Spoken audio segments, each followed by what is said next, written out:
खबर रीवा जिले से है, जहां मऊगंज के पूर्व विधायक लक्ष्मण तिवारी ने समाजवादी पार्टी का दामन थाम लिया है, जिन्होंने पत्रकार वार्ता का आयोजन कर कहा कि समाजवादी पार्टी देश की सभी धर्म समुदायों का समान रूप से सम्मान करने वाली पार्टी है। पार्टी अध्यक्ष अखिलेश यादव सभी धर्म का आदर करने वाले राजनेता हैं। श्री तिवारी ने कहा कि वह खुद देश सेवा में लंबे अरसे तक कार्य किया है। सेवानिवृत्त होकर समाज सेवा में मन बना लिया और उनसे जुड़ गए। उन्होंने कहा कि मेरे लिए देश व देश की जनता का हित सर्वोपरि है। मैं सैनिक के रूप में इस बात की शपथ ले चुका हूं, अपने राजनीतिक जीवन में सभी धर्म संप्रदायों का सम्मान किया हुआ कर रहा हूं। उन्होंने कहा कि पूर्व में जहां हिंदुओं को काशी, मथुरा, अयोध्या, राम जन्मभूमि, अमरकंटक, उज्जैन, महाकाल, पुष्करनाथ, प्रयागराज, विंध्यवासिनी देवी आदि के दर्शन करने का कार्य किया, वहीं मुस्लिम साथियों को दो बार सैकड़ों की संख्या में राजस्थान अजमेर स्थित ख्वाजा चिश्ती के दर्शन कराने का कार्य किया। आइए आपको ले चलते हैं पत्रकार वार्ता में, जहां सुनाते हैं लक्ष्मण तिवारी ने समाजवादी पार्टी में शामिल होने के बाद क्या कहा है। सम्मानीय चौथे स्तंभ के इलेक्ट्रॉनिक और प्रिंट मीडिया के मेरे अजीज मित्रों, आज 68 साल की उम्र में, जिसमें 30 साल की मेरी राजनीतिक सेवाएं हैं और 16 वर्ष तक मेरी देश के कोने कोने में आर्मी के द्वारा सेवाएं रही हैं, जिसमें राष्ट्रपति तक का मुझे पुरस्कार मिला था।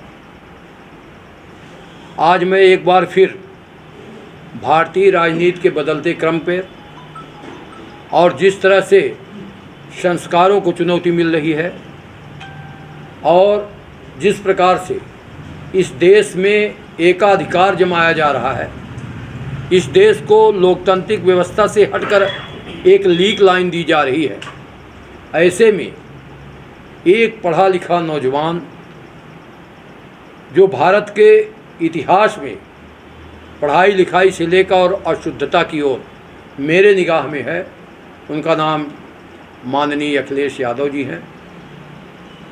मैं उनके बुलावे पर, उनके आमंत्रण पर और अपनी इच्छा पर कल दिनांक 27 तारीख को लखनऊ में इस प्रदेश के प्रभारी माननीय गौर जी और इस समाजवादी पार्टी के राष्ट्रीय अध्यक्ष माननीय अखिलेश यादव जी के हाथों सदस्यता लिया और उसी समय माननीय अखिलेश यादव जी ने कहा कि अब सदस्यता तो एक कोरम था, लेना ही पड़ेगा।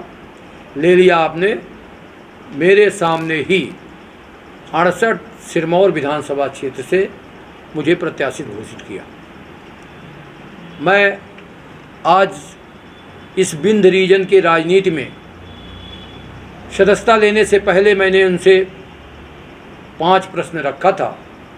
एक पृथक विंध्य का मुद्दा जो मैं नहीं छोड़ सकता, किसी भी पार्टी में रहूं। गोबर प्लांट और गोबर की खरीदी हो, किसानों का भला हो, एरा प्रथा बंद हो, एक्सीडेंट कम हो और गोबर के कारण हमारे किसानों की आमदनी दुगनी की जा सकती है और स्वास्थ्य लाभ दिलाया जा सकता है।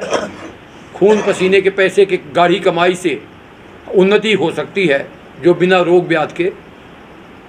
तीसरा, किस चीज़ की संभावना आपको लेकर आपकी पार्टी लक्ष्मण तिवारी को वहाँ की जनता, आदिवासी समाज, खैरवार समाज, यादव समाज, मुस्लिम समाज, माझी समाज, केवट समाज और जो हमारे और पिछड़े वर्ग के लोग हैं, वो इतना अधिक लाइक कर रहे हैं कि मेरे 30 साल के राजनीतिक ज़िंदगी में मैं पहली बार अनुभव किया कि इतने लोग लक्ष्मण को पसंद करने वाले हैं। और फिर जिस मैं जाति का हूँ, तो जिस जाति देश में जन्म लिया बलिदान उसी पर हो जाए, वो तो रहेगा ही। क्योंकि अभी तक मैं ये मानता हूँ कि कांग्रेस पार्टी रही हो चाहे भाजपा, सूटेबल कैंडिडेट नहीं मिले वहाँ के लोगों को और उनका मन व्यथित है और सत्ता के विरोध में एक हवा है। लाडली ओडली एक तमाशा है। लाडली तो जटने का, ठगने का, जैसे पहले बच्चों को टाफी दे देते थे, लेविन चुस दे देते, ठगते थे। शिवराज सिंह जी मुख्यमंत्री थोड़ी कर रहे हैं, वो तो नाच रहे हैं। जैसे कोई महफिल में नाचता है ना, एक माइक पकड़ लेते हैं, इधर भी नाचे, इधर भी नाचे, इधर भी नाचे, नचौना कर रहे हैं। वो नचौना से लोगों को, पढ़े लिखे लोगों को, बुद्धिजीवी लोगों को और अच्छे लोगों को ये नाच नहीं पसंद आ रही है। क्योंकि हर महीने 1500 करोड़ रुपए लेना ये किसके असर पर जाएगा? जो 325 रुपये का जीरा था प्रति किलो, वो 825 हो गया। जो एमडीएच का पैकेट, ये हिसाब ही नहीं लगाता आदमी, उसमें बड़े बड़े चीज़ों में लगा है। जो एमडीएच का पैकेट था 22 रुपये का था, आधा कुक्का खाली रहता है डेकोरेशन, जैसे लवण भास्कर चूर्ण में नीचे रहता है, बाकी सब ऊपर खाली। ऐसे ही ये लवण भास्कर चूर्ण हो गया है, जनता को बना रखे हैं। सिरमौर में रिकॉर्ड वोटों से समाजवादी पार्टी का प्रत्याशी जीतेगा, रिकॉर्ड वोटों से जीतेगा नहीं, रिकॉर्ड वोटों से समाजवादी पार्टी का प्रत्याशी सिरमौर में जीतेगा। स्तर पर रोजगार की भी बात मैंने की उनसे, और सबसे बड़ी बात जो दोहन है हमारे इस बिंद क्षेत्र का, उसमें यहाँ अभी हीरा और सोना मिलने की भी संभावनाएं जागृत हुई है। उत्तर प्रदेश में उसका ठेका है। मैंने कहा अगर कभी आपकी सरकार आती है या आप उसमें पार्टिसिपेशन करते हैं, आप विपक्ष के नेता हैं, तो हमारे बिंद को कितना सपोर्ट मिलेगा। ये तमाम बातों पर उन्होंने स्वीकार्यता दी और उन्होंने कहा कि इतना ही नहीं, मैं बढ़ चढ़ के, अगर गवर्नमेंट हमारी नहीं भी बनी और बिना हमारे इस बार इतने प्रयास करिए तिवारी जी, और हम भी कर रहे हैं कि हम जानते हैं कि इंडिपेंडेंट सरकार हमारी नहीं बनेगी। ये बेबाक बात मैं कह रहा हूँ, कोई नेता नहीं कहता। नेता तो कहते हमारी सरकार बन रही है, मैं सरकार बनाने जा रहा हूँ। पर उन्होंने और अपने मुंह से ही कहा कि हम इतने कैंडिडेट मध्य प्रदेश में जीतेंगे, जिताएंगे, जो सरकार का इंजन हमारे पास होगा, चाहे डबल इंजन हो चाहे ट्रिपल इंजन हो, सारे इंजन हमारे इंजन के सामने फेल होंगे। और आप पूरी ताकत से सब जगह आप भी प्रयास करिए। यद्यपि हमारे समाजवादी पार्टी के प्रदेश अध्यक्ष इस समय नहीं है, बाहर हैं। हमारे यहाँ जो इस ज़िले के जिलाध्यक्ष हैं माननीय एडवोकेट पांडे जी, कमलेंद्र पांडे जी, आपके सामने उपस्थित हैं। जो एक प्रोसेस होता है किसी भी पार्टी का। अभी हमारे जिला प्रदेश के उपाध्यक्ष लाइन पर है, बेला के पास तक आ गए हैं, माननीय महेंद्र मिश्रा जी। और जो भी प्रत्याशी घोषित हुए हैं समाजवादी से, सिंगरौली से, वो भी आ सकते हैं। पर चूँकि हमारी एक कुछ बैठकें होगी छोटी मोटी, आगे के रणनीति बिंद की बनेगी। इस कारण से आज मैंने प्रेस इसलिए बुलाया कि हमारे जो उद्देश्य पवित्र थे उसको माननीय अखिलेश यादव जी ने स्वीकार्यता दी और उन्होंने अपने आगमन को कहा कि मैं इसके पहले, चुनाव के पहले आऊँगा। ये जानकारी 25 सितंबर से 28 सितंबर के बीच उनका आगमन होगा। मैं तारीख निश्चित करके उनको बताऊंगा और फिर चुनाव में भी आएंगे। आज प्रेस के सामने मैं इसलिए कह रहा हूं कि एक व्यक्ति, एक पार्टी नकदी बांट रही है इन लिeu ऑफ वोट, और दूसरी पार्टी उधारी की वादा कर रही है। एक मुख्यमंत्री और एक पूर्व मुख्यमंत्री इस प्रदेश को ऐसे बारी बारी से बढ़िया सेटिंग जमाए हैं कि एक नकदी दे रहा है और एक उधारी का वादा कर रहा है। ये लोकतंत्र नकदी या उधारी में चला गया, इसकी तो वास्तविक आत्मा ही बिक रही है। मैं नहीं कहता कि मैं पूरा ताम झाम संभाल लूँगा, मगर मैं गारंटी के साथ यहाँ की जनता को और बिंद क्षेत्र के लोगों को मैंने कई बार तप दिया है। माँ जानकी की तरह हमको तपाया गया है, जनता ने तपाया है और मैं खरा उतरा हूँ। चाहे मऊगंज जिला बनाने का कोई श्रेय लेता हो आज, चाहे यहाँ पर गाली गलौज बंद कराने का कोई श्रेय लेता हो यहाँ का, चाहे फैक्ट्री में जेपी में हमको जेल जाना पड़ा हजारों लोगों के साथ कई दिन पत्थर में पड़े रह के, चाहे रोजगारी का मामला हो, चाहे और कई मामला हो, हरिजन एक्ट जैसे मुद्दे पर आज कोई ज़िले में, प्रदेश में बोलने वाला नहीं है। चाहे कई मुद्दा हो, आज उसकी चर्चा करना व्यर्थ है। परंतु मैंने जो किया है ईश्वर को साक्षी मान के किया हूँ, और फिर आज मैं ईश्वर को साक्षी दे के कह रहा हूँ कि मैं समाजवादी पार्टी में गया हूँ। मुझे अखिलेश यादव जैसे पढ़ा लिखा व्यक्तित्व और कहीं न कहीं समानता का विचारधारा, और फिर जहाँ तक राजनीति का सवाल है तो सिरमौर में अखिलेश यादव जी की वोट है। उसको कोई दोहन नहीं कर पाया या नहीं कर पाता तो अलग विषय है। मैं इन तमाम मुद्दों को लेकर आपके बीच हूँ और कल मैं सदस्यता ग्रहण किया हूँ, आज प्रेस के सामने हूँ। भोपाल में भी हमें अखिलेश यादव जी ने कहा कि प्रेस कॉन्फ्रेंस करें। आप पूछेंगे कि और क्या दायित्व है। हमें दायित्व बहुत बड़ा है, मगर सब दायित्व गौण है। मैंने उनसे रिक्वेस्ट कर लिया है कि सिरमौर के चुनाव पर मैं प्रत्याशी हूँ, तो मैं कहीं कहीं भी नहीं जाऊँगा, केवल आपकी सभाओं में मध्य प्रदेश में रहूँगा। और जो हमारा संगठन कहेगा अति आवश्यक होगा तो बिंद की सीटों पर मैं दौरा करूँगा, और वो भी जनसभा करूँगा, कोई जनसंपर्क नहीं करूँगा। बड़ी जनसभाओं में मैं जाऊँगा और वहाँ सभा करूँगा। बाकी ऑल ओवर पूरा टाइम मैं सिरमौर विधानसभा क्षेत्र में काम करूँगा।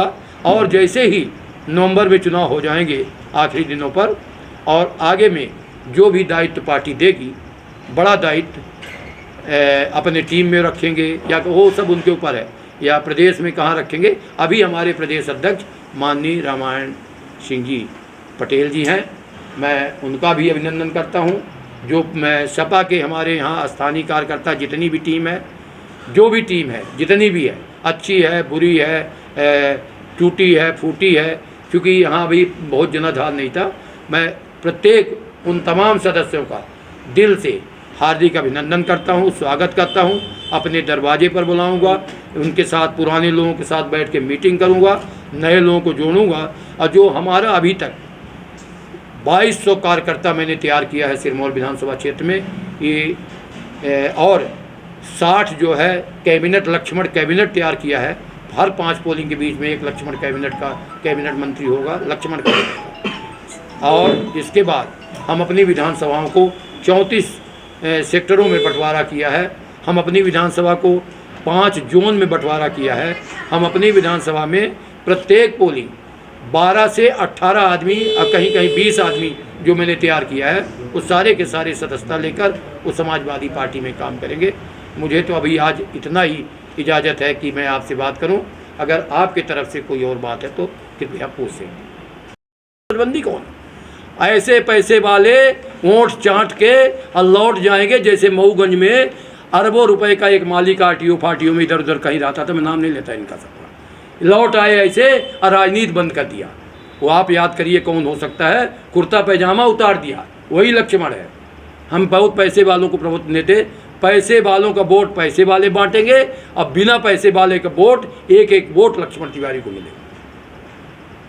मऊगंज जिला बनाने का आंदोलन आपने उस दौर में खड़ा किया जी। अब जब मऊगंज जिला बना तब आप विधानसभा में शिफ्ट हो गए। शिवराज सिंह चौहान मैहर को भी जिला बनाने जा रहे हैं। हाँ, ये छोटे छोटे जिले बना के पार्टी के पक्ष में माहौल तो बना रहे हैं। सिरमौर के स्थानीय मुद्दे लगातार हावी रहे पहले, और वोटिंग डायमेंशन घूम जाता है जातिगत आंकड़ों पर। बिल्कुल, जाति के हिसाब से बट गया, इस हिसाब से बट गया, तो वहाँ पर फिर कैसे चीज़ों को डैमेज कंट्रोल करेंगे? क्योंकि वो डैमेज करने का ही मेरा तरीका है। मैंने जिन जिन जातियों का नाम लिया, ये डैमेज कंट्रोल है। दूसरा, सिरमौर में जो मेरा उद्देश्य है, मिशन है, हैंडपम्प नहीं है। मेरा मिशन बिजली का ट्रांसफार्मर जला पहले नहीं है। ये तो रूटीन काम है, होगा ही। जो दमदार कोई अगर होगा वहाँ एमएलए एमपी, वो जो दमदार होगा उसके नाम पर काम हो जाएगा। वहाँ मेरा मिशन है। जैसा चौराहट की तरफ आप लोग गए होंगे, जो चौराहट का टनल है, वो टनल हमारा नीचे से 0 से और ऊपर स्वर्गीय माननीय शास्त्री जी के कॉलेज में आके निकलेगा, और वो 1 मिनट और 43 सेकंड में हम वो पूरा पहाड़ क्रॉस कर देंगे। एक्सीडेंट बचेगा, मोड़ बचेगा, और जो घाट तराई नीचे और ऊपर का मामला चलता है वो ख़त्म हो जाएगा। और हम कानपुर, प्रयागराज, मानिकपुर डायरेक्ट जोड़ देंगे हम रीवा से, और वो सिंगरौली से जुड़ जाएगा, हमारा मैहर से जुड़ जाएगा, अनूपपुर से जुड़ जाएगा। ये मेरा मिशन है। मेरा मिशन है केवटी में कभी सर्वे हुआ है 22 साल पहले, केवटी से 1000 लिंक की, विश्व में 1000 लिंक की कहीं नहीं। मैं आपको अभी मैं अगले महीना एक किसी त्यौहार पर, जिसमें आप लोग फ्री रहेंगे, आपसे चर्चा करेंगे, हम पूरा रीवा के पत्रकारों को वहाँ हम लंच देंगे। आप देखिए 1000 लिंक की विश्व में कहीं नहीं है। वो हमारे वहाँ 1000 लिंक की है। केवटी से हम 1000 लिंक की बाया लोकेश्वर, जवानाथ, ये जोड़ने का काम करें। मैं इस संदर्भ में माननीय गडकरी जी से बात भी कर चुका हूँ। मैं इसलिए जोर नहीं लगाया पहले कि काम शुरू हो जाएगा, टेंडर हो जाएगा तो लक्ष्मण तिवारी वही मऊगंज जिला टाइप का हो जाएंगे, इसलिए वो काम होगा। हमारा डभौरा, कभी हम सामान्य ज्ञान में पढ़ते थे कि रीवा जिले में कौन से स्टेशन है, एकलौता स्टेशन था डभौरा। और इतनी दुर्गति है कि वहाँ 5 कुर्सी नहीं बैठने के लिए, वहाँ लेट बाथरूम महिलाओं के लिए नहीं है, ट्रेन अक्सर लेट हो जाती तो वहाँ पानी बरसने लगे तो कहीं छाया नहीं है, कहीं एक कंटीन नहीं है, कहीं एक ठेला नहीं है। और वहाँ डभौरा की जो दुर्दशा है, पूरे भारत में ऐसा रेलवे स्टेशन नहीं होगा जितना ये अनाथ है। न सत्ता का विधायक है, सत्ता का सांसद है, इसके बाद भी अनाथ है। पर मैं इसको ढोल नहीं पीट रहा हूँ, मैं करके दिखाऊंगा। 4 ट्रेनें नहीं रुकती थी कोरोना काल में, मैंने करके दिखाया, आंदोलन किया, मैंने प्रदर्शन किया और वहीं भोजन डाल दिया। भोजन कड़ाही चढ़ गई, ये कड़ाही तब उतरेगी जब ट्रेन रुकेगी। वहाँ आए बड़े बड़े DRM आए, बड़ी फोर्स लगी तमाम, और उन्होंने कहा कि हम 15 दिन के अंदर आपकी ट्रेन रुकवाएंगे। 15वें दिन ठीक ट्रेन रुकी, झंडा फहराने, और कोई चला गया और झंडा फहरा दिया। और फिर जब हमसे पत्रकारों ने पूछा तो मैंने कहा कि होगा कोई, हम क्या जाने कि कौन फहराया कौन नहीं।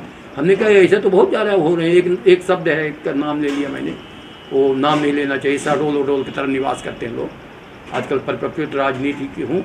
जब मैंने उनका नाम ले लिया कि होगा कोई झंडा फहराया होगा, तो फिर मेरा पुतला जब दहन करने लगे। बैकुंठपुर में पुतला दहन हुआ, अतरैला में पुतला दहन हुआ, डभौरा में इसलिए नहीं हुआ कि जानते थे लोग कि उन्होंने किया। और आपकी तरफ से कोई प्रश्न हो तो पूछें।